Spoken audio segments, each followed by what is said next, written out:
जय माता दी, जय महाकाल। मैं राजगुरु जी महाविद्या आश्रम के मार्गदर्शन में एक बार फिर उपस्थित हुआ हूँ आप लोगों के लिए अद्भुत और रहस्यमय साधना प्रयोग स्वर्ण प्रदाय परिसाधना प्रयोग। ये साधना मूल रूप से मुस्लिम साबर साधना के अंतर्गत आती है, अतः इसमें सावधानियाँ भी बहुत ज़्यादा आवश्यक होती हैं।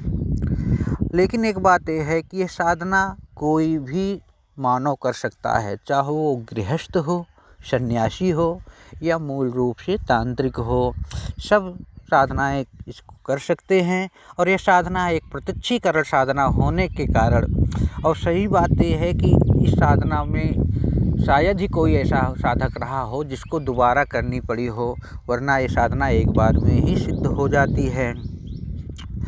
इस साधना को सिद्ध होने के बाद परि सौंदर्य से परिपूर्ण यौवन की आभा से युक्त आपके पास प्रेमिका के रूप में आती है, आपसे वचन लेती है और आपके साथ रहते हुए आपकी मनोकामनाओं की पूर्ति करती है। प्रेम को आपके जीवन में ऐसा भर देती है कि आपको कहीं और भटकना ही नहीं पड़ता है, और कई प्रकार की इच्छाओं की पूर्ति करती है। लेकिन ध्यान रखिए, मेन चीज़ ये है कि कभी भी किसी भी शक्ति का दुरुपयोग मत कीजिए। अगर आप दुरुपयोग नहीं करेंगे तो जीवन में शायद ही कोई ऐसी इच्छा हो जिस इच्छा को ये परी पूरी ना कर सके। और सिद्ध हो जाने के बाद नित्य 5 तोला स्वर्ण भी प्रदान करती है, अगर आपने सही ढंग से इस साधना को संपन्न कर लिया तो। यद्यपि यह साधना थोड़ी सी कठिन तो है, लेकिन अगर ये साधना सिद्ध हो जाती है पूर्ण रूप से नियमों के पालन करते हुए, तो जीवन की कोई इच्छा ऐसी नहीं है जिसकी पूर्ति आप नहीं कर सकते हो। इस साधना को सिद्ध करने के लिए कुछ सामग्रियों की ज़रूरत पड़ती है, जैसे इसमें जिन साधना सामग्री की आवश्यकता होती है, जैसे डामर तंत्र में हम बोलते हैं ना, भूत प्रेत डाकनी शाकनी ब्रह्म पिचार जिन जिन्नात में आने वाली जो सामग्री होती है जिन साधना की, जैसे उनमें मंडल यंत्र होता है जो बहुत आवश्यक होता है, जो प्राण प्रतिष्ठित और सिद्ध हो। साथ ही लाल गुलाब का पुष्प, चमेली का इत्र और चमेली का ही तेल, 8 गोमती चक्र, सुपारी 8 ही लगेगी, 8 इलायची लगेगी, 8 लौंग, 8 पतासे और थोड़े से काले तिल, सफ़ेद वस्त्र, सफ़ेद आसन, सफ़ेद हकीक की माला। ये सभी सामग्री जो है प्राण प्रतिष्ठित मन सिद्ध चैतन्य संकल्पित हो, साधक के नाम से, माता पिता के नाम से, गोत्र से। करना कैसे है? ये प्रयोग 40 दिनों का है, इसे याद रखो। और इसमें प्रत्येक दिन एक समय ही भोजन करना है। इसमें खीर की प्रधानता देनी है। दूसरी मुख्य बात यह है कि इस साधना को किसी एकांत कमरे में ही करना चाहिए जहाँ किसी का आना जाना ना हो, और 40 दिन तक उस कमरे में आपके अलावा कोई भी वहाँ ना जाए। इस साधना को किसी भी महीने के शुक्ल पक्ष के शुक्रवार से आपको व्रत रखें और शाम को केवल एक टाइम खीर खाएं।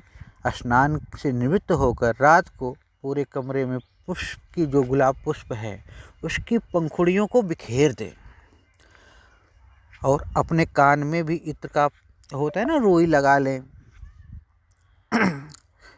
इसके बाद आपको क्या करना है, गुलाब की पंखुड़ियों से ही एक घेरा बनाना है आपको, सफ़ेद वस्त्र को बिछाकर बजोट के या चौकी के ऊपर उस पे यंत्र को स्थापित करें। उसके चारों ओर गुलाब की पंखुड़ियों से ही एक घेरा बनाएं। यंत्र के चारों ओर पहले क्रम से गोमती चक्र, 8 सुपारी, इलायची, लौंग, बतासा रखें और थोड़े से काले तिल सामने ढेर लगा बनाकर रख दें। अब सफ़ेद आसन पर उत्तर दिशा की ओर मुँह करके बैठें और सफ़ेद हकीक की माला जो है उससे नित्य आपको 11 माला मंत्र का जाप करना है। नहीं कर सकते तो 7 माला ही कर लें, वहाँ आपको जाप करना है। इसी तरह प्रतिदिन आपको करना है 40 दिन तक।